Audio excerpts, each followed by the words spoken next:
Le Café panafricain, les télévisions vous montrent les images et nous vous offrons l'analyse et la prospective de ces images. Chers amis téléspectateurs, bonsoir. Francesca Kakovi en direct du Café panafricain. Alors, le Café panafricain est un moment de réflexion et d'analyse sur la politique africaine. Les télévisions vous montrent des images, nous, on les analyse. Émission conçue par Maître Brice Nzamba, avocat au barreau de Paris, et également président du cercle de réflexion La Rupture. Ce soir, nous avons deux invités. Nous recevons M. Samuel Ngembok, spécialiste en géopolitique, également enseignant-chercheur à l'IRIS, l'Institut des relations internationales et stratégiques.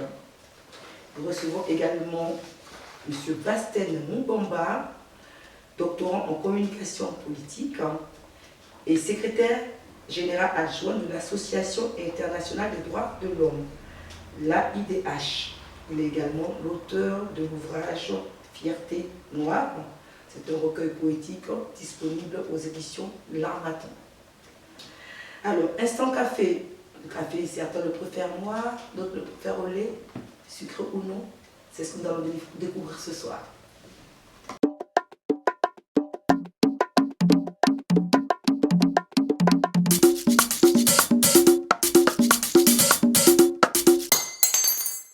Ce soir, pour partager notre café, Basten Mubamba. Bonsoir à tous. Ce n'est pas tous les jours que l'entretien du jour reçoit un poète. Basten Yannick Mubamba est l'auteur d'un recueil de poèmes, Fierté Noire, paru aux éditions L'Harmattan. Basten Mubamba, bonsoir. Oui, bonsoir, monsieur. Merci d'avoir accepté notre invitation.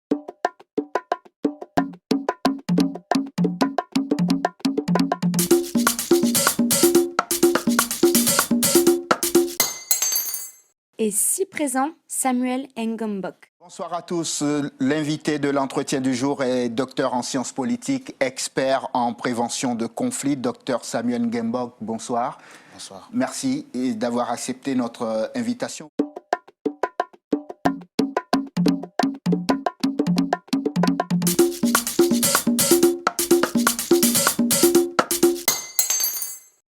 Le Café panafricain, restez connectés avec la première question d'analyse.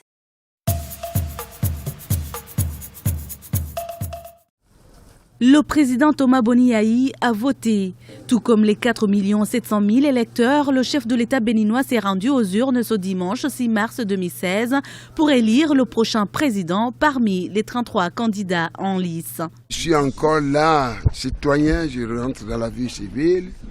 Je vivrai à mes chers compatriotes que j'adore si tant. Je ne vais nulle part.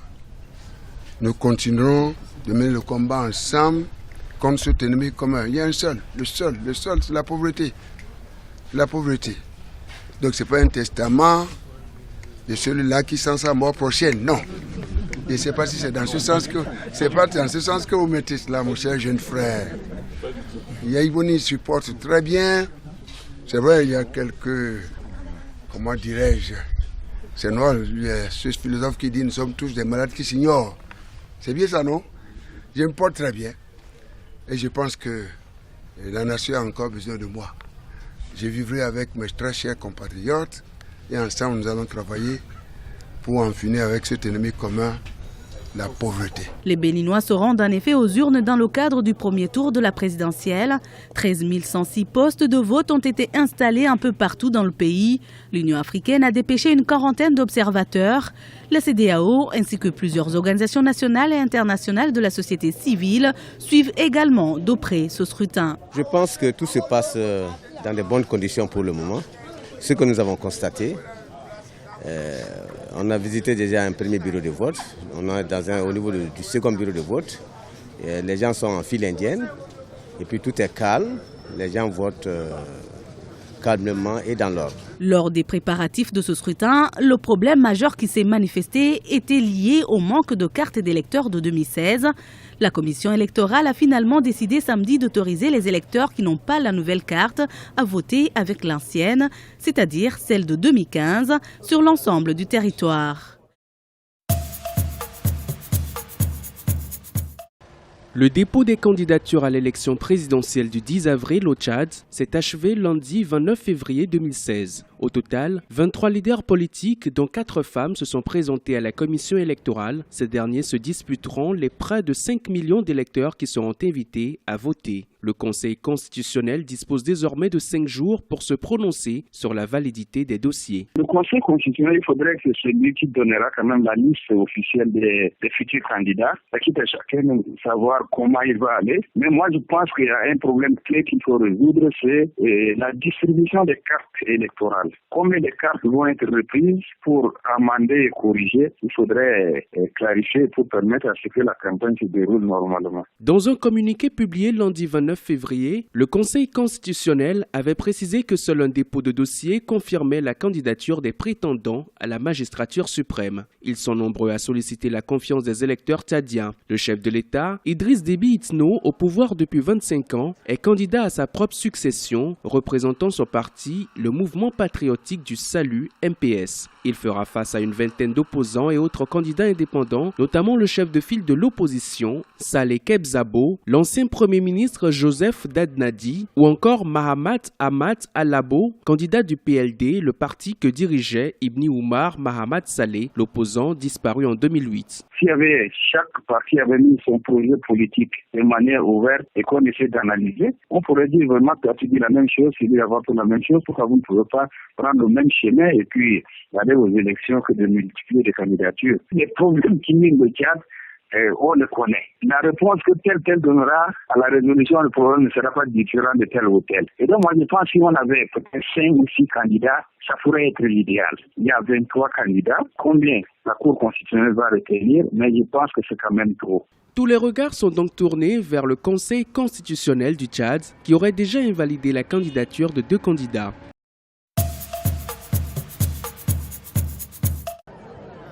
Mahamoudou Issoufou à la conquête de l'électorat nigérien.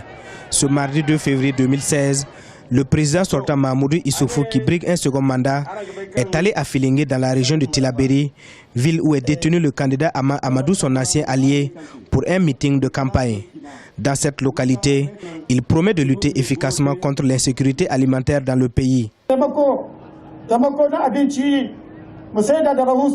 Dans mon programme, je promets de baisser les prix des denrées alimentaires et si possible de donner gratuitement aux populations pour la lutte contre l'insécurité alimentaire. Aussi, au Niger, il y a de grandes villes qui n'ont pas d'électricité. Dans mon programme, l'électrification de ces villes y figure. Candidat à sa propre succession, Mahamoudou Issoufou a réaffirmé son attachement à plus de sécurité pour les Nigériens. Promettant d'être élu dès le premier tour le 21 février 2016, il met en avant son bilan qu'il estime positif pour les Nigériens. Dans mon ancien programme, ce sont plus de 5 800 milliards de francs CFA qui ont été investis pour la lutte contre la pauvreté, l'insécurité et l'éducation. Je reviens avec un autre programme que je vous soumets. Si je suis élu, c'est plus de 8 000 milliards 200 millions de francs CFA que j'investirai pour le bien-être des Nigériens. Candidat du Parti nigérien pour la démocratie et le socialisme, le PNDS Taria, Mahamoudou Issoufou est soutenu par une quarantaine de partis politiques. Ce sont 15 candidats qui vont à la conquête des quelques 7,5 millions d'électeurs nigériens.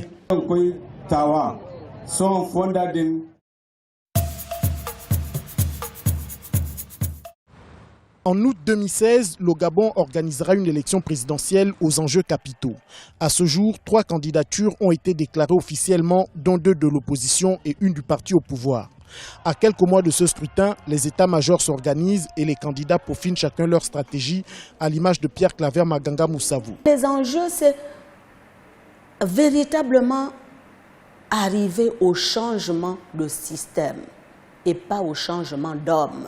Le système Bongo, après 50 ans d'exercice, doit disparaître. Parce qu'il est convaincu justement que ses idées, ce programme et surtout sa conviction, il peut les mettre au service du Gabon. Outre le président du Parti socialiste-démocrate, Pierre Claver Maganga Moussavou, candidat à une élection présidentielle pour la 4e fois au Gabon, il y a Jean Ping qui a récemment fédéré une partie de l'opposition autour d'une convention citoyenne. Devant la dégradation accélérée de la situation du pays, tant sur le plan économique, social et culturel, j'ai décidé de m'engager aux côtés des patriotes partisans de l'alternance et du changement. Pour la majorité républicaine, en 2009, Ali Bongo a promis aux Gabonais l'émergence en 2025. À mi-parcours, le pouvoir invite les Gabonais à voir le verre à moitié plein. Quand vous êtes opposant, vous jouez le mauvais rôle, surtout quand vous êtes malhonnête. Nous disons que le verre est à moitié plein. Nous n'avons pas la prétention de dire que nous avons tout fait. Voilà pourquoi, si on avait tout fait, on devait dire, bon, nous avons tout fait, maintenant on laisse les autres venir. Ali ne serait pas candidat si on avait tout fait. Mais comme on n'a pas terminé de faire, on n'a pas tout fait, nous estimons que nous allons jusqu'au bout de notre promesse. Nous avons dit à l'horizon 2025. Pour les observateurs, l'élection présidentielle à venir s'annonce très passionnée au regard des différents protagonistes déclarés à ce jour. La question de l'alternance se pose au Gabon avec beaucoup de passion pour les uns et pour les autres. Je sais que toute l'opposition gabonaise a entrepris un nombre d'actions depuis 2009 pour contraindre le pouvoir à engager un dialogue qui porterait sur les conditions, selon elle, de transparence de scrutin présidentiel de 2016.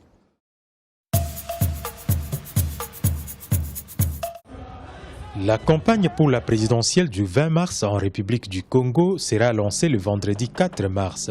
Dans les états-majors des partis de candidats en course, l'on s'active pour réussir la campagne. Ils sont au nombre de 9 candidats qui vont s'affronter pour cette présidentielle qui va consacrer le début de la nouvelle République. Dans les états-majors des candidats, l'optimisme est au rendez-vous. Non, l'esprit, il faut dire qu'on est très détendu. Nous sommes un peu habitués maintenant à cet exercice. Et lorsque je vous dis que le président Kinyombi a été candidat déjà depuis 2002, ça veut dire qu'en termes de préparation, on peut dire qu'il est suffisamment prêt et que l'esprit est tranquille. Nous sommes en train de tout apprêter pour aller à la victoire le 20 mars. La campagne pour la présidentielle au Congo, c'est du 4 au 18 mars, soit 2 semaines au cours desquelles les candidats vont parcourir le pays afin de faire valoir auprès de la population leurs projets de société. C'est de moments de confrontation des idées. Le général Mokoko a un projet. Un autre candidat a un projet. Notre candidat, Denis Sassou Nguesso, a son projet. Nous présenterons notre projet. Nous défendrons notre projet. Chacun défend librement son projet et le peuple choisit. Quel est le meilleur projet? Incarné par quel dirigeant? Qui offre quelle assurance? 9 candidats dont Denis Sassou Nguesso pour le compte du Parti congolais du travail, Tsati Mabiala de l'Union panafricaine pour la démocratie sociale, le général Jean-Marie Michel Mokoko indépendant, Claudine Mounari du mouvement pour l'unité, la solidarité et le travail, la seule femme dans la course, sont engagés dans la course à la magistrature suprême.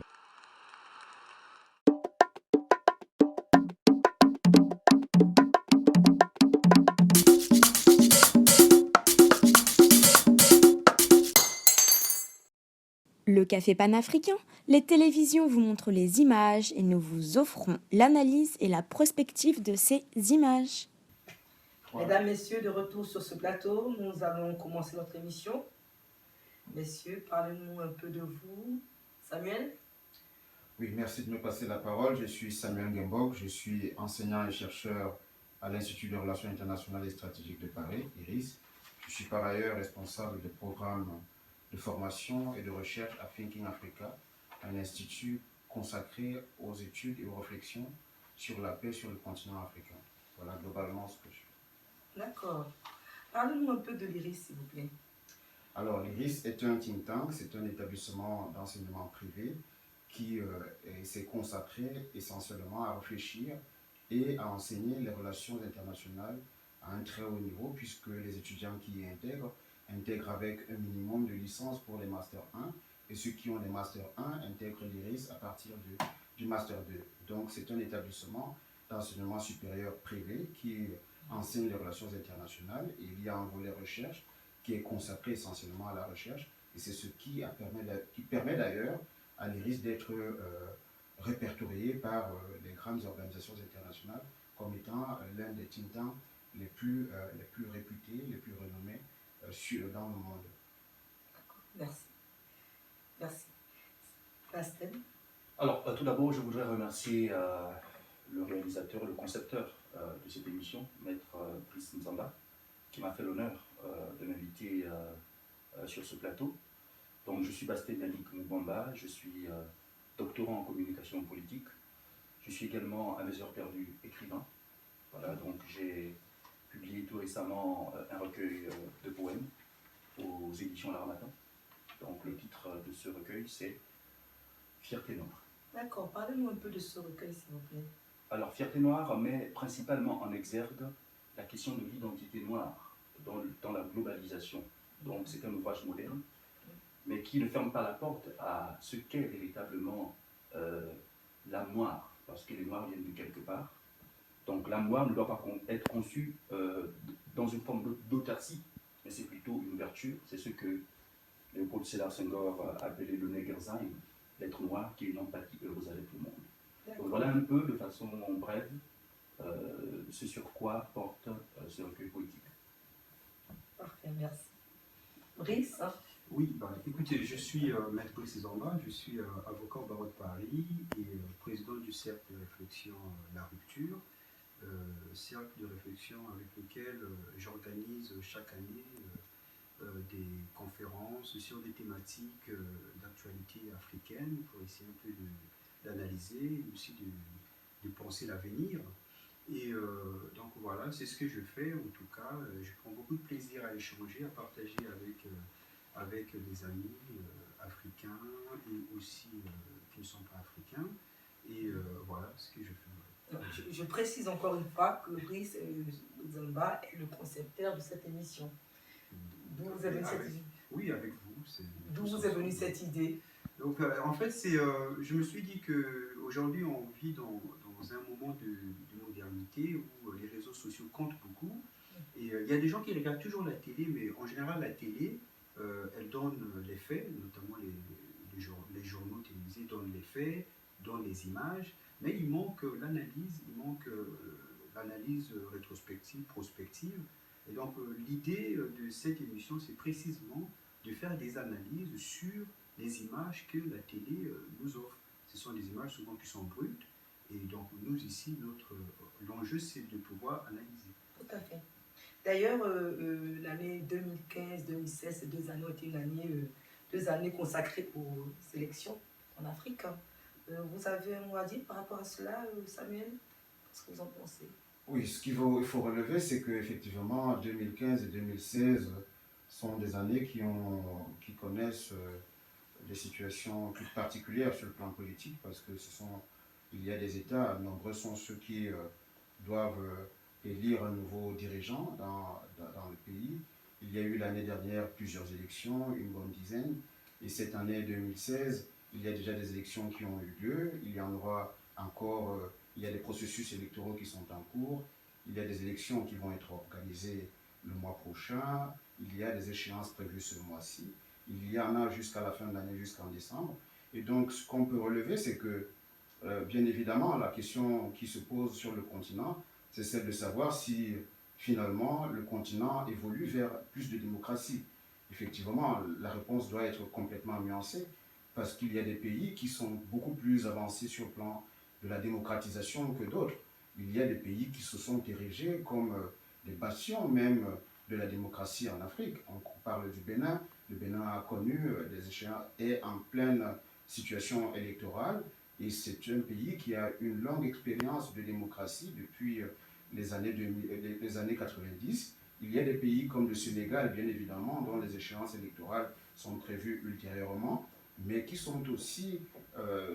aussi cité parmi les pays qui ont une évolution démocratique fort intéressante. Par contre, il y a des pays qui traînent le pas et qui rament à contre-courant.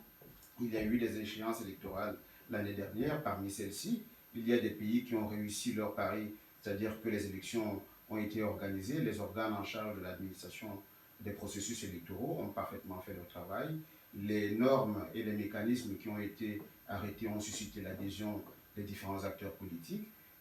On peut citer le Burkina Faso en 2015, novembre-décembre 2015, et où on a très bien vu que tout s'est finalement très bien passé. Il y a un début d'enracinement politique, de démocratie dans ce pays, puisque le peuple a voulu avoir accès à plus de démocratie et à plus de liberté. Ce qui pose problème, ce sont des pays qui traversent des situations particulières. Et encore au cours de l'année 2015, pour citer ceux qui ne sont pas de bons élèves, je citerai à titre d'exemple le Burundi, où la question du troisième mandat s'est posée et où les organes en charge de l'organisation des élections ont peut-être fait leur travail, mais ont été sous l'emprise du président sortant, Pierre Nkurunziza, qui est passé en force, contrairement, violant systématiquement et au vu et au su de tout le monde, les accords d'Arusha qui ont fondé d'ailleurs la vie politique nationale et qui ont fondé, au-delà même de la vie politique nationale, la Constitution. Il a violé les accords d'Arusha et par ricochet, il a violé la Constitution. Je ne suis peut-être pas juriste, mais il y a une interprétation juridiste, il y a un juridisme que je qualifie souvent de nocif qui permet de ne pas attribuer aux hommes politiques la valeur qu'on peut attribuer à ces hommes.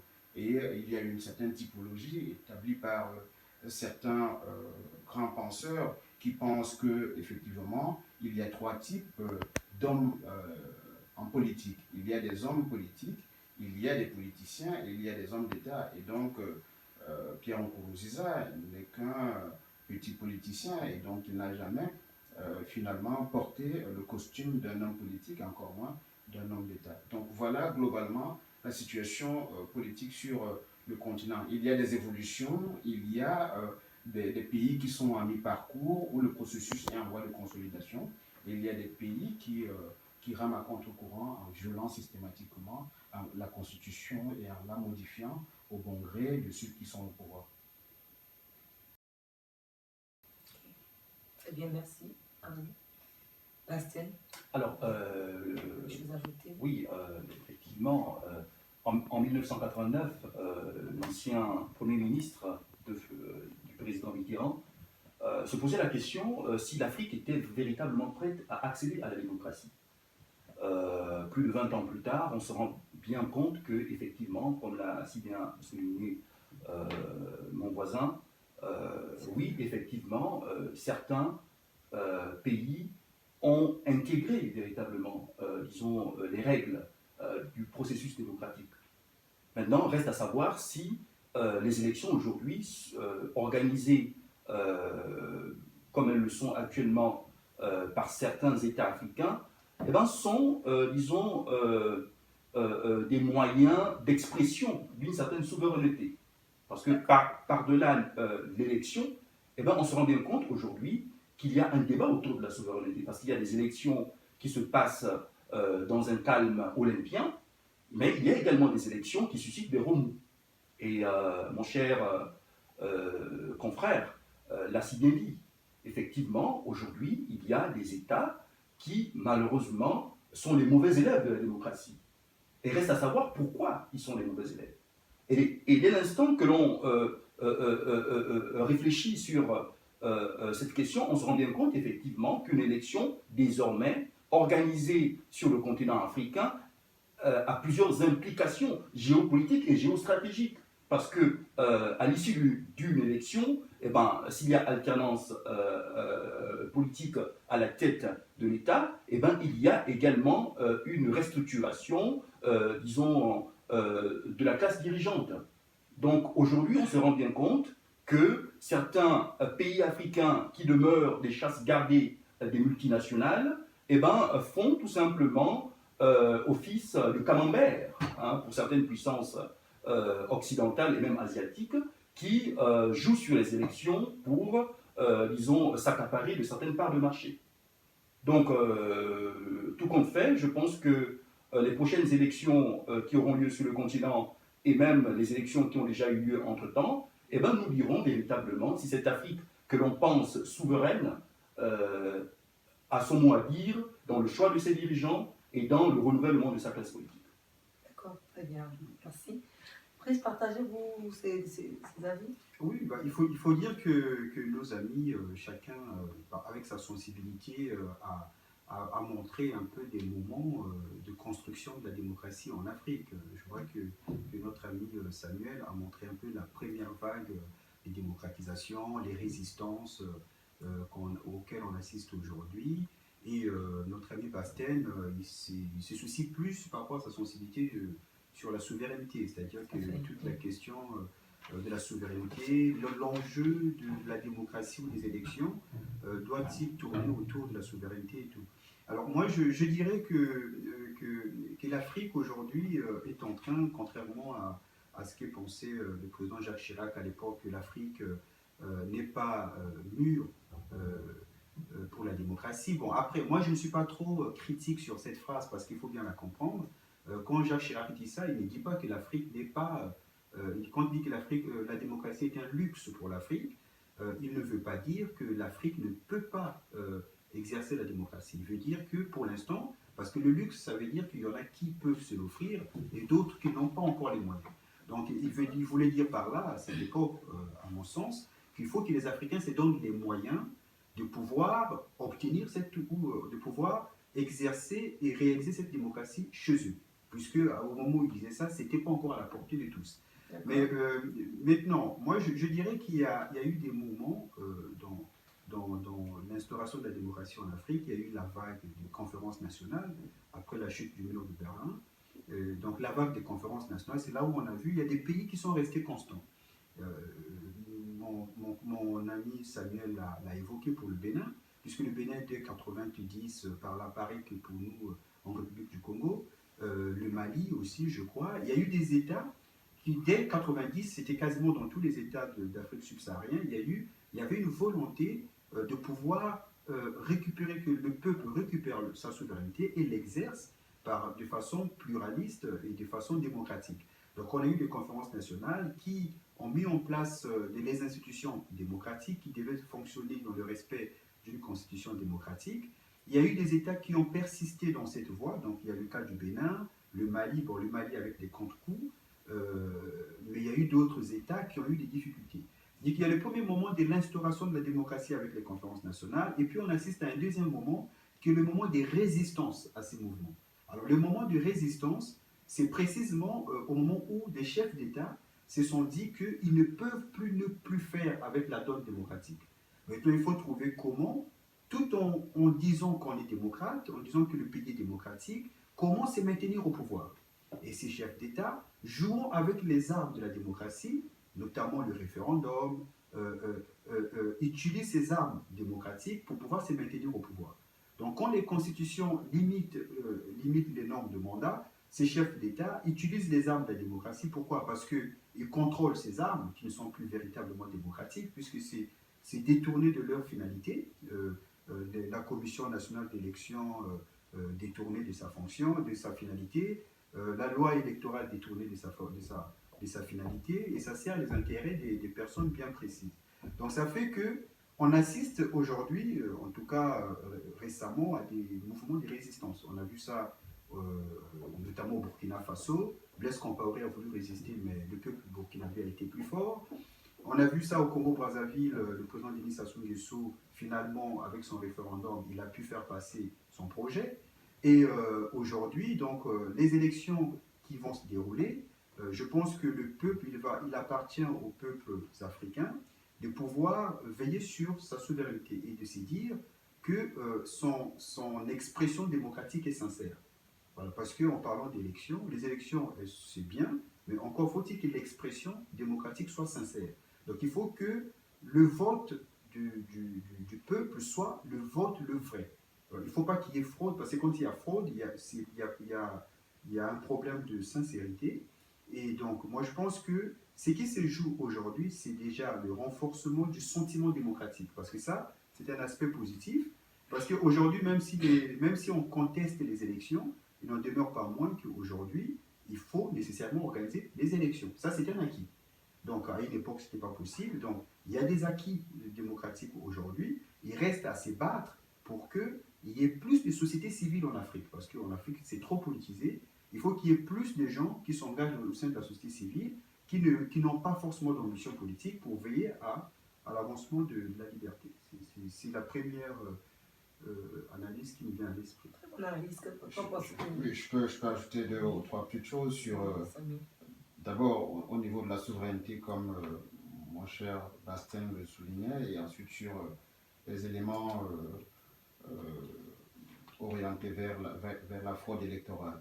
Sur la souveraineté, il faudrait que l'Afrique se dote des compétences techniques capables d'alimenter les organes qui ont en charge l'administration des opérations électorales. Et à ce niveau, il y a 2 principales recommandations qui sont d'ailleurs faites par certains observateurs des Nations Unies, notamment sur le renforcement des capacités techniques des commissions électorales nationales indépendantes.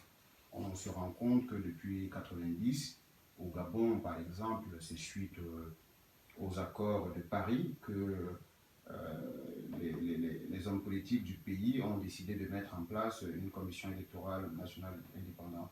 Et ensuite, en 2006 d'ailleurs, il y a eu les accords d'Arambo qui ont permis de créer, de renforcer cette institution. On voit sur le continent une inflation, je dirais, de commissions électorales indépendantes. Simplement, la question qui se pose, c'est la crédibilité de ces institutions.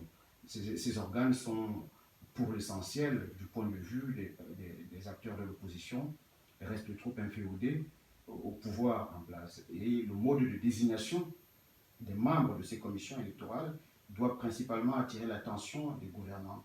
Ça veut dire que ces organes ne doivent plus être seulement l'apanage des représentants de différents partis politiques. Il faut que désormais on voit dans quelle mesure y associer les acteurs de la société civile et au-delà de cette première composante qui prendrait en compte les représentants des partis politiques, les acteurs de la société civile. Cette première vague aurait pour principale mission de superviser le travail technique fait à ce moment-là, et c'est à ce niveau qu'il faudrait qu'on intègre une autre dimension dans le recrutement du personnel électoral. Et à ce niveau, il faudrait mettre en place des organes techniques et où le mode de recrutement est essentiellement basé sur les compétences techniques, donc des gens qui ont de réelles capacités en matière de suivi, d'organisation, de conception technique des processus électoraux. Et il faudrait des garanties juridiques à ce personnel pour que les acteurs de l'opposition ne puissent pas fustiger le parti au pouvoir. Il faudrait quand même prévoir des mécanismes de garantie en termes de durée dans les fonctions occupées au sein des organes. Ça veut dire que si je suis un membre d'un organe technique en charge de la conception, du suivi et de l'évaluation du processus électoral, il faudrait que j'ai des garanties juridiques qui me permettent d'exercer mon travail dans la durée et que je n'ai pas de compte à rendre auprès des hommes politiques. Donc, c'est à partir de ce moment-là qu'on pourra contribuer efficacement à éliminer les éléments de fraude dont parlait mon cher Brice. Donc, si on n'a pas suffisamment intégré ces éléments de compétences techniques, on aura du mal à susciter l'adhésion. Et deuxième élément, il va falloir compter sur des hommes intègres. L'Afrique fait face aujourd'hui à une carence d'hommes charismatiques, de leaders politiques, et c'est ce qui fait que la jeunesse africaine, qui est en très grande majorité, qui constitue la catégorie sociale la plus importante de l'Afrique, se montre beaucoup plus distant de la chose politique parce qu'il n'y a plus de référents, il n'y a plus de personnes qui incarnent la vie politique dans sa grandeur. Et donc il faudrait que les jeunes se démarquent de cette pratique politicienne que certains acteurs politiques du continent essaient de mener et de montrer que même étant jeune, on peut avoir cette capacité de concevoir et de se faire respecter à partir de sa production intellectuelle, à partir de ses compétences techniques. Il ne faut pas avoir un certain âge pour avoir les possibilités d'organiser des processus complexes. Ce sont des choses qui s'apprennent et ce sont des choses qu'on développe à partir de son propre développement personnel.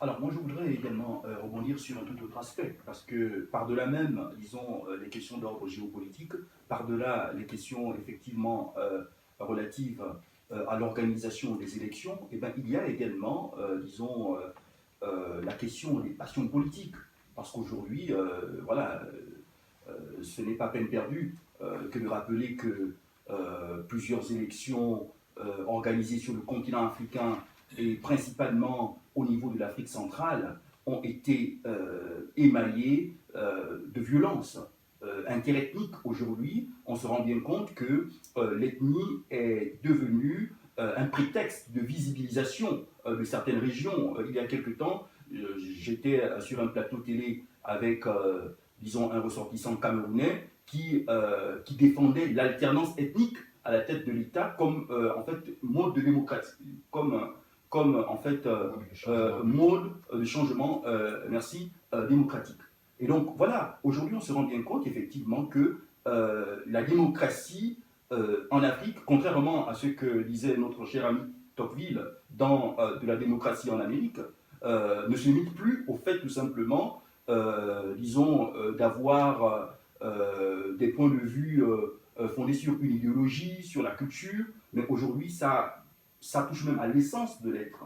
Aujourd'hui, on se rend bien compte que certains politiques, certains citoyens, qu'ils soient par exemple, pour le cas du Cameroun, Bassa, Ewondo ou même Fan par exemple, ne pourraient pas voter pour quelqu'un qui soit par exemple du nord du Cameroun, qui selon les statistiques démographiques est la partie la plus peuplée du pays.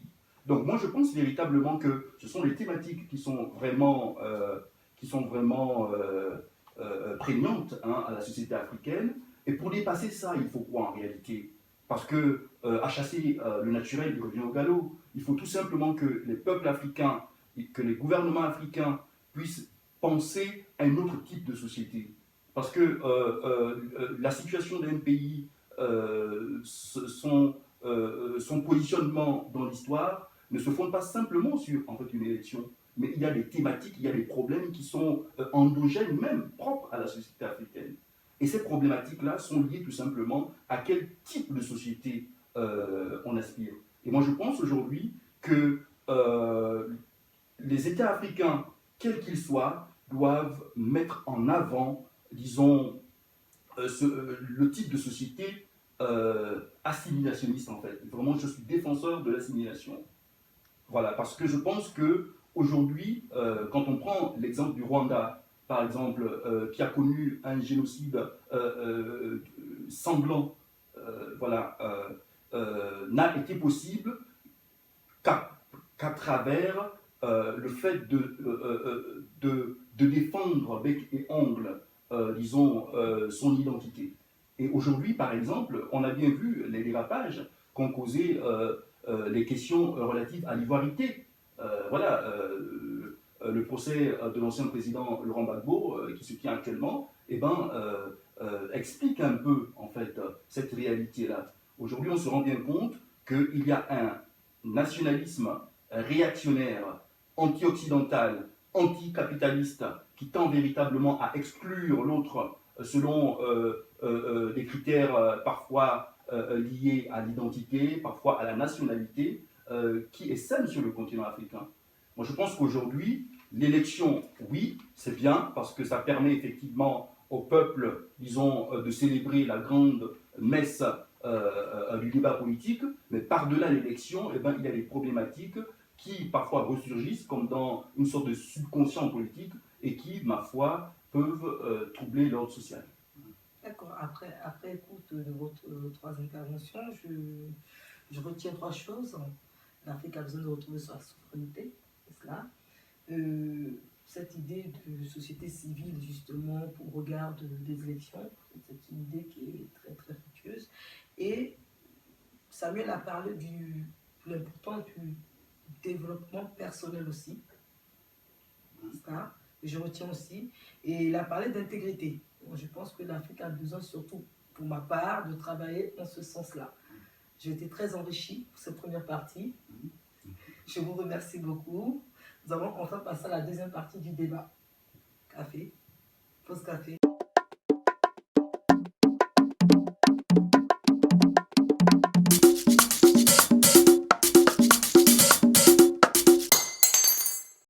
L'instant café, certains l'aiment noir, au lait, avec sucre ou sans sucre.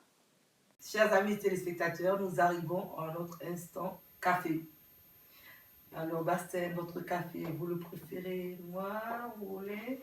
Alors moi, je préfère le café métissé. Métissé avec Voilà. ou sans sucre, hein. Donc voilà, donc à la fois composé, bon c'est un néologisme, hein, c'est simplement pour détendre. Oui. Voilà, donc café au lait. Merci Sarah. Mais sucré de préférence. Oui, sucré. Merci. Alors, où est le mien? Je pense que le mien soit... Oui, c'est bien. Voilà. Merci Sarah. Alors, Samuel? Oui, moi je le préfère plutôt noir, c'est bien serré. Bien serré, sans sucre. Merci. Brice, au lait? Alors, moi je le préfère noir et avec 2 morceaux de sucre. Voilà. Avec 2 morceaux de sucre.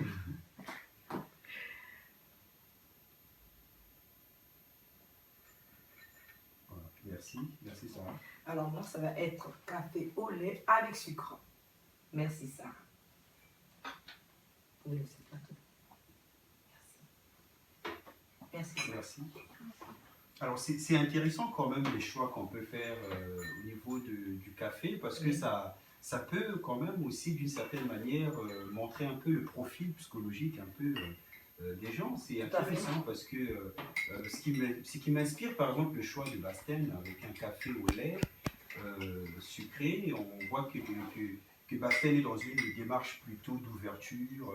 Je dirais d'ouverture, de métissage, de melting pot, mais il aime un peu ce qui est doux, c'est-à-dire qu'il n'est pas très, je dirais, rigoureux ou ferme, je dirais plutôt, c'est plutôt quelqu'un de modéré, d'apaisé, c'est le profil que je vois moi de Basten avec son choix de café. Et ce qui m'inspire dans les choix de Samuel, c'est qu'on voit quelqu'un de la rigueur, on sent la rigueur. On sent qu'avec Samuel, ça doit être parfait.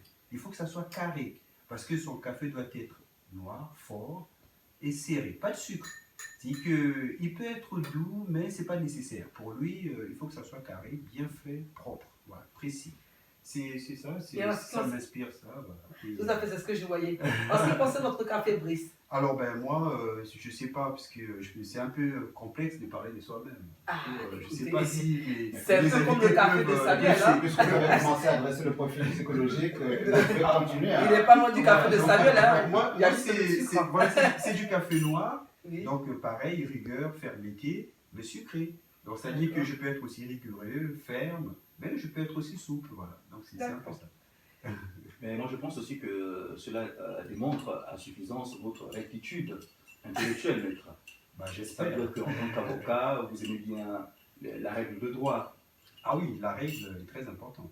Mais la règle c'est bien, mais il faut aussi être relatif. Parce que la règle elle est rigoureuse, elle est inflexible. Il faut de la rigueur, mais de la clémence aussi. C'est pour ça que j'ai mis du sucre dans mon café. Voilà. Alors, qu'en est-il de mon café, maître Brice? Alors, votre café, c'est au lait. Oui. Et d'ailleurs, le mien est plus clair que celui de Basten. Ah oui, mais vous, c'est l'ouverture à fond. Oui. C'est vraiment... vous êtes encore plus ouvert que Basten. Je suis étonné. Jusqu'à ce jour, je me demandais si quelqu'un pouvait être aussi plus ouvert que Basten. Alors, moi, je pense que ce soit aussi lié, en fait, non pas à sa féminité, mais à son féminisme, en fait. Ah, c'est parfait. C'est parfait. Je pense que ce soit en fait cela. En fait. Féministe, il faudra qu'on en parle dans un autre débat. Voilà. Donc expression à outrance, disons, non pas de l'identité de la femme, mais plutôt de la défense de ses droits. Et je pense que vos choix gustatifs soient surtout liés en fait à ça. En fait. Moi, je vois ça en fait en vous parce que vous êtes indépendante. Vous exprimez un peu plus votre côté de rêveuse, parce que vous rêvez beaucoup en fait, vous rêvez le monde en fait. Et quand on rêve le monde, eh ben, on peut effectivement, comme l'a si bien rappelé Roland Barthes dans le degré zéro de l'écriture, eh ben, rêver l'histoire.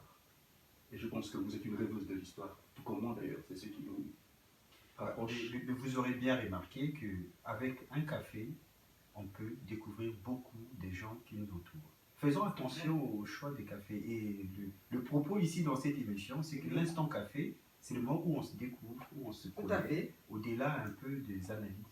Vous avez peut-être des exemples à nous donner par rapport aux chefs d'État? Ah oui, mais en parlant des chefs d'État, qu'est-ce que vous en pensez vous alors? Le président Denis Sassou Nguesso, il serait plutôt café noir, café au lait, avec sucre ou sans sucre? Et Ali Bongo et Macky Sall, Comment vous verrez-vous les profils de ces... On va poser la question à Samuel, il a peut-être son idée.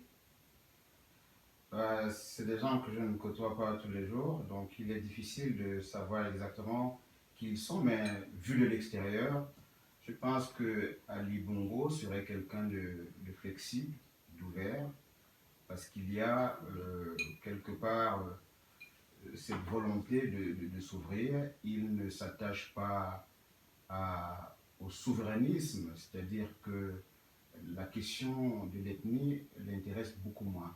Ce qui l'intéresse, je pense, je peux me tromper, ce qui l'intéresse davantage, ce sont les compétences. Quand on voit l'ouverture qu'il a pu apporter au Gabon, mais peut-être qu'il n'est pas le premier, son père certainement l'a fait par le passé, et cela correspond aussi à la disponibilité des ressources humaines sur des secteurs beaucoup plus pointus. Quant à Sassou Nguesso, je le connais beaucoup moins, mais je pense que si je dois évaluer son profil psychologique, je l'évaluerai sous le prisme de son exercice du pouvoir et de sa gestion du pouvoir. Je pense que quelqu'un qui est resté longtemps au pouvoir sans partage n'est pas très ouvert. Quand on est ouvert... Il n'est pas très ouvert, donc il serait café noir. Voilà, il serait peut-être café noir, mais tout dépend. Avec un peu de lait? Un peu de lait. Je pense qu'il est café noir au niveau de la conservation du pouvoir. Au niveau de la conservation du pouvoir, il est café noir parce qu'il ne veut pas le partager, il reste rigide, il ne peut pas s'ouvrir, il pense qu'il est seul à avoir les compétences nécessaires pour diriger le Congo. Mais je pense que quand un pays compte des millions d'âmes, on ne peut pas s'ériger en sauveur de tout un pays. Je pense qu'il faudrait que les dirigeants commencent à voir aussi qu'en dehors d'eux, il y a des gens qui peuvent aller plus loin dans ce qu'ils ont pu faire. Il a servi son pays et je pense que d'autres personnes ne laisseront pas le Congo sombrer dans la misère. Il y a des gens qui sont aussi peut-être du tapis dans l'ombre, qui n'ont peut-être pas accès à l'expression du pouvoir, mais qui peuvent faire des choses beaucoup plus intéressantes encore sur celui que lui-même il a déjà pu faire. Donc il faut relever qu'il a servi, sa gouvernance n'a pas été complètement chaotique. Mais si les cafés noirs, est-ce qu'il est café noir serré ou avec sucre, par exemple? Puisqu'avec Ali Bongo, par rapport à votre analyse, je pense que c'est plutôt café noir au lait, puisque vous avez parlé d'ouverture. Oui, café pour Ali Bongo. Pour Ali Bongo, il a parlé d'ouverture avec du café. J'essaie de dresser, comme je ne les connais pas, j'essaie de dresser des... Par rapport au prisme, voilà. Pour Samuel Sassou Nguesso, selon vous, selon le peu que vous savez de lui, il serait café corsé et Ali Bongo serait café au lait, c'est ça? Oui, je précise très bien que je ne les connais pas, je ne les connais vraiment pas. J'essaie juste d'attribuer le profil psychologique par rapport à certaines thématiques. En matière d'ouverture identitaire, je pense que Ali Bongo est beaucoup plus café au lait sucré parce qu'il montre une certaine flexibilité vis-à-vis des étrangers. Il met l'accent sur les compétences techniques et sur la conservation du pouvoir en ce qui concerne Sassou Nguesso. Je pense qu'il est café noir serré parce qu'il ne partage pas le pouvoir et il estime qu'il est le seul à pouvoir bien gouverner le Congo. Bastel, partage son avis? Alors, pas vraiment, même si c'est vrai que sur la description du président congolais Denis Sassou Nguesso, je rejoins très bien Samuel. C'est simplement pour dire que oui, effectivement, M. Denis Sassou Nguesso, au regard de la conservation prolongée de son pouvoir, il tend à refléter l'image, disons, de ce café bien serré, bien dosé. Maintenant, en ce qui concerne le président gabonais, Ali Bongo, je ne partage pas vraiment son point de vue. C'est vrai que Ali Bongo souffre certainement de ce qu'il a lui-même appelé le délit de patronyme. Ça veut dire que le fait qu'il se soit appelé Bongo, a un peu entaché sa présidence. Mais par-delà cela, il y a l'image d'un homme extrêmement rigoureux et qui, pour ses opposants, malheureusement, peut parfois paraître dangereux. Moi, je me souviens de ce que l'un des leaders de l'opposition actuelle, Maître Louis-Gaston Maïla, qui a été un compagnon de route d'Omar Bongo, disait il y a quelques années, il s'est exprimé par rapport à l'accession d'Ali Bongo au pouvoir en précisant ceci: sous Bongo père, on pouvait s'opposer sans crainte pour sa vie, mais sous Ali Bongo, la réalité est différente. Cela signifie qu'aujourd'hui, le Gabon, certes, sous la présidence de M. Ali Bongo, semble mieux se porter, selon les chiffres qui nous sont donnés par le Fonds monétaire international et les autres institutions de Bretton Woods, par rapport, disons, à ce qu'a été la présidence de Bongo père. Maintenant, en termes sociologiques, est-ce que le Gabon a pour autant évolué? Peut-être oui, peut-être non. Tout dépend de là où on se situe. Mais moi, je pense qu'aujourd'hui, véritablement, il y a une régression dans le débat démocratique. Parce que sous Bongo père, les opposants avaient la capacité d'aller sur l'échelle nationale pour s'exprimer. Malheureusement, depuis que Ali Bongo est arrivé au pouvoir, la liberté de la presse a vraiment régressé. Donc vous direz qu'Ali Bongo est plutôt café fort, sans sucre, au même niveau que Denis Sassou Nguesso, ou qu'est-ce que vous, s'il faut imager un clairement. D'abord en termes de génération, c'est pas le même type de profil. Moi je dirais plutôt que monsieur Denis Sassou Nguesso, il a ce qu'on appelle en communication politique un leadership charismatique. Voilà. Donc il s'appuie beaucoup sur les codes traditionnels pour asseoir son pouvoir. Par contre, monsieur Ali Bongo, il est plus dans un leadership d'ordre bureaucratique.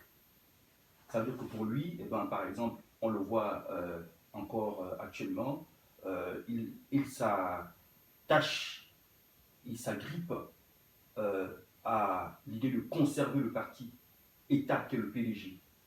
Donc le Parti démocratique gabonais, qui est l'émanation de feu Omar Bongo. Voilà. Donc moi je pense que, en fait, même si dans son extériorité, au travers également de son mariage avec Sylvia Bongo Ondimba, qui est blanche, c'est un signe d'ouverture. Donc café au lait. Mais en termes, oui, mais il peut être café au lait dans les symboles. Par contre, dans en fait, la réalité ou dans l'exercice de son pouvoir... C'est un café au lait où le café prime, c'est ça? Sur le lait. Voilà, par exemple. Voilà, on peut le dire comme ça. Ouais. Ça peut être une interprétation. Mais c'est vrai quand même qu'il peut également... Bon, c'est un personnage assez atypique, Ali Bongo. Ça veut dire que pour certains, il peut paraître effectivement un homme d'ouverture. Et d'ailleurs, les Bongos ont toujours été vus à travers l'Afrique et même le monde comme étant des hommes d'ouverture. Basten, si on le servait là maintenant, ce café, on le prendrait comment maintenant? Avec ou sans sucre, le café Ali Bongo, on le sert maintenant. Alors moi je pense que ce serait un café serré.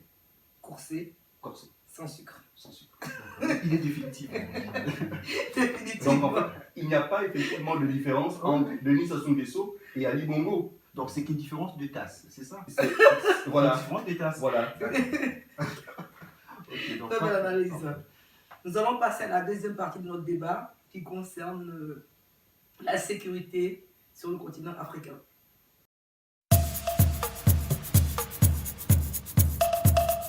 Nigeria, il y aurait au total au moins 13 morts, dont un soldat tchadien. D'autres soldats camerounais et tchadiens qui combattent ensemble Boko Haram ont également été blessés. S'agit-il le premier d'une longue série d'attentats? C'est ce qui inquiète une partie de la population au Cameroun. Écoutez ces réactions. Il faut qu'on applique les lois et que les lois doivent être strictes, qu'on s'en fout de la religion. Parce que c'est pour la sécurité, nationale. Il faut qu'on mette la sécurité à tous les niveaux, peu importe, même si c'est pour pouvoir arrêter ce phénomène. Je voudrais vraiment que le gouvernement prenne cette situation en main et qu'ils interdisent ça également dans la ville de Douala, que ces femmes-là ne doivent plus marcher avec les voiles. Elles doivent montrer leur visage. C'est juste un attentat, juste pour faire peur aux Camerounais. Mais je ne crois pas que ça peut arriver à Douala. Merci. Vous avez quelque chose à dire là-dessus, Bastel? Alors oui, mais sur la sécurité. C'est vrai qu'on enchaîne rapidement. Alors oui, mais oui, merci. En fait, la sécurité, qu'est-ce que c'est en réalité? C'est un concept, c'est, je peux dire, un mot valise, parce que dans la sécurité, on peut effectivement tout y mettre et parfois même rien y laisser en fait. Mais moi, je lis surtout la sécurité à l'idée de souveraineté. Et je reviens encore un peu sur le concept de souveraineté. C'est-à-dire qu'aujourd'hui, est-ce que, pour ne parler que de l'Afrique, est-ce que l'Afrique arrive-t-elle à assurer sa propre sécurité? C'est un débat que l'on peut effectivement faire rebondir sur le plan géopolitique et même géostratégique. Parce que plusieurs États africains aujourd'hui se vantent de devenir émergents à l'orée de 2025 pour le cas du Gabon et à l'orée de 2035 pour le cas du Cameroun. Mais l'émergence également implique une certaine portion de sécurité. Tout à fait. Un pays émergent comme la Chine, qui après la Seconde Guerre mondiale était un pays du tiers-monde, mais qui aujourd'hui est la première puissance économique mondiale. Donc on peut effectivement essayer de réfléchir, peut-être pas de calquer nos modèles de société par rapport à la société chinoise, mais plutôt de comprendre un peu les mécanismes qui ont été mis en place dans la Chine de Mao pour permettre à ce pays de faire un bond qualitatif tel qu'on peut aujourd'hui le constater. Aller sur la Lune, par exemple, c'est un projet qui a été, porté par le président Kennedy au travers de la nouvelle frontière. Mais par-delà cette image, qu'est-ce qu'il y a en réalité? Il y a que la Chine aujourd'hui est, je peux dire, le 3e pays au monde à avoir, une station dans l'espace. Donc moi je pense que la souveraineté également vient, de la bonne maîtrise de sa technologie. Donc ça c'est un premier aspect. Le second aspect c'est lequel?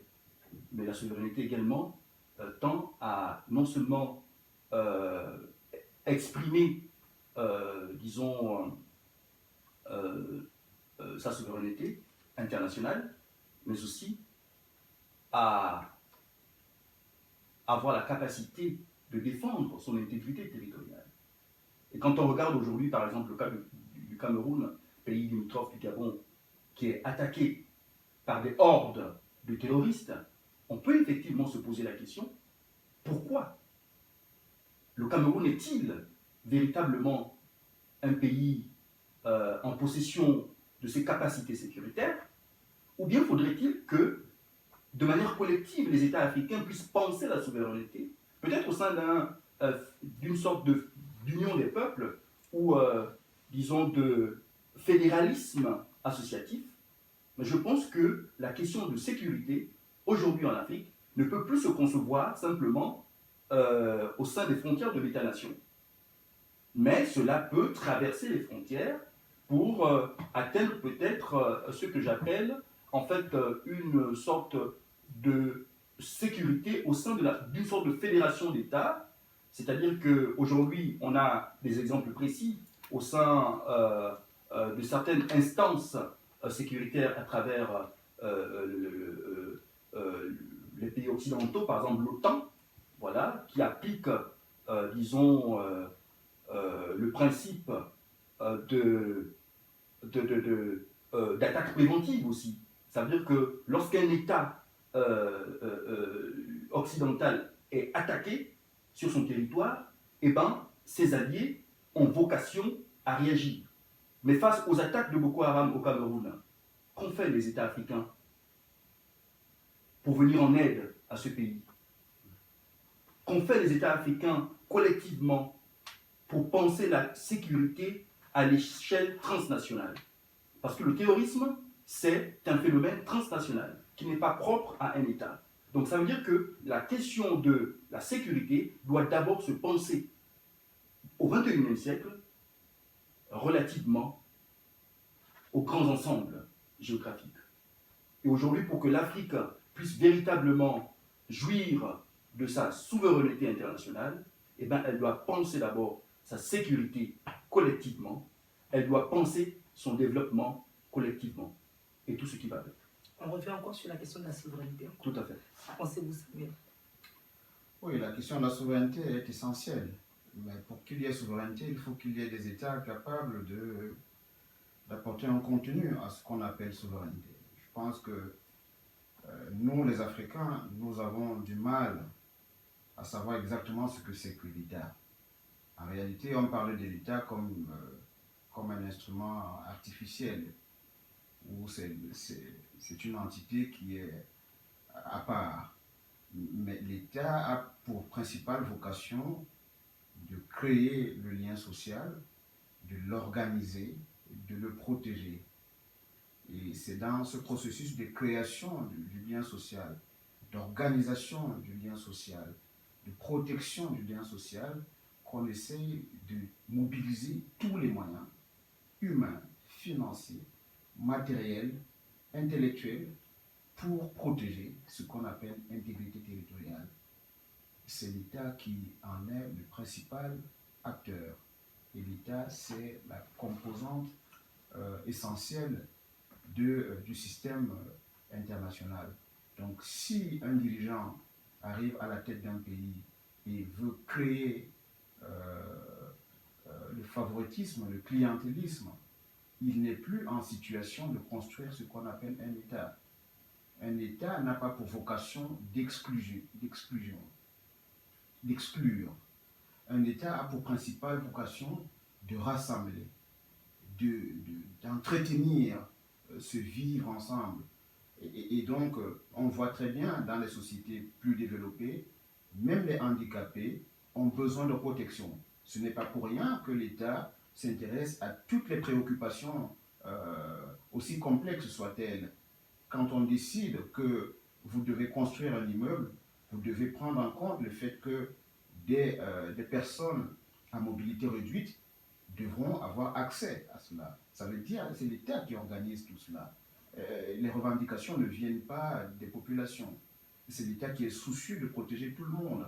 Et quand bien même une ethnie est au pouvoir, une fois qu'on a pris le pouvoir, celui qui est à la tête du pays a pour principale mission de protéger les identités les plus marginales. Même les ethnies qui ne sont pas représentatives méritent une protection. Et donc, je pars de ce développement pour montrer à quel point les États africains sont fragiles.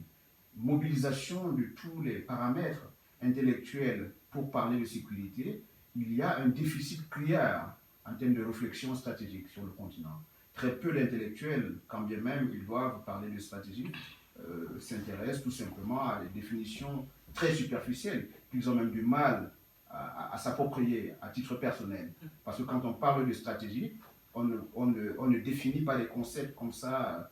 On doit pouvoir montrer ce que c'est que la stratégie. La stratégie impose une certaine observation, un certain comportement, une certaine mobilité. Et l'État a aussi cette vocation à se mouvoir. Moi qui suis spécialiste des questions de la géopolitique, on sait très bien que pour le système international, pour qu'on parle d'un État, il faut qu'il ait un comportement international. C'est pourquoi on parle d'ailleurs de psychologie de l'État, du comportement de l'État, comment il part de son espace d'expression de ses compétences, de son autorité, pour protéger ce lien social au-delà de ses frontières. Ça veut dire que l'État s'exporte, l'État ne reste pas figé sur le territoire, il doit participer à la protection de ses ressortissants où qu'ils soient. Et donc, sur les questions de sécurité, les Africains sont encore bien loin, parce qu'ils n'ont pas suffisamment intégré cette notion, et ils ne savent pas finalement ce qu'ils doivent faire. Est-ce qu'il faut préparer des États adhérer au concept de sécurité collective, auquel cas il faut qu'il y ait des réflexions allant dans ce sens. Non pas des colloques, non pas des séminaires qui visent tout simplement à faire l'éloge des grands penseurs de la stratégie. Ils ont donné le cadre, ils ont donné le substrat conceptuel aux intellectuels africains de penser en termes, à partir des réalités qui s'imposent à eux et de voir quel est le modèle de sécurité dont ils ont besoin. S'ils ont identifié des failles au niveau de la protection du lien social, à ce moment, ils sont tous conscients que nous avons des populations qui sont en majorité pauvres. Et donc, si ces populations sont en majorité pauvres, nous n'aurons jamais des États forts. Pour que nous ayons des États forts, il faut que toutes les populations participent à l'animation de ce lien social. Et c'est ça qui forge à la fois les institutions de sécurité, les institutions militaires, qui obligent dans le processus de recrutement à ceux qui veulent participer au service de la nation, de savoir qu'ils ont pour principale vocation de ne pas protéger une personne, un individu, mais de protéger l'ensemble du territoire, l'ensemble des entités qui y habitent.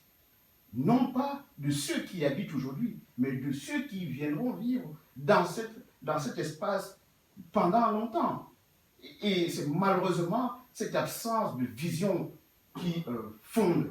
Je suis parfois très sévère envers ceux qui, je ne m'adresse pas à vous, cher ami Basten, je m'adresse à ceux qui pensent que le souverainisme contribue à la protection des frontières. Mais c'est une absurdité totale, grosse absurdité de continuer de parler de souveraineté quand on ne sait pas de quoi il est question. La souveraineté, on peut être en coopération avec les autres, on peut la protéger dans une situation, dans un environnement de coopération et de concurrence.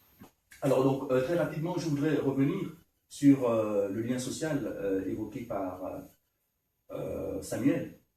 Voilà, donc il faut aujourd'hui que ce lien social-là ne se limite pas qu'à l'intérieur des frontières nationales, mais que ce lien social s'exporte. Et c'est pour cela que je suis partisan, effectivement, du fédéralisme à l'échelle panafricaine. Aujourd'hui, il est important que l'Afrique s'unisse. Et pour que l'Afrique s'unisse, effectivement, il faut que nous nous fondions sur cette idée du FEDUS, qui est le lien, qui est une autre manière de concevoir l'humanité. Jean Boudin, dans 6 livres sur la République, parlait tout simplement de ça. C'est-à-dire que la souveraineté, c'est ce qui s'exprime à l'intérieur d'un État, et le fédéralisme, c'est dans son extériorité. Donc aujourd'hui, je pense que l'Afrique, au regard de la mondialisation, au regard de ses faiblesses à faire entendre sa voix de manière unie dans le concert des nations, a vraiment besoin de parler d'une seule et même voix. Très bien, merci Basten. Mes chers amis, chers internautes, notre mission arrive à sa fin. Nous vous remercions de nous avoir suivis. Merci Basten pour votre présence. Merci Samuel. Merci Brice. Alors je vous donne rendez-vous au prochain café panafricain. Donc préparez votre café si vous le préférez, sucré, non sucré, noir avec du lait. À bientôt.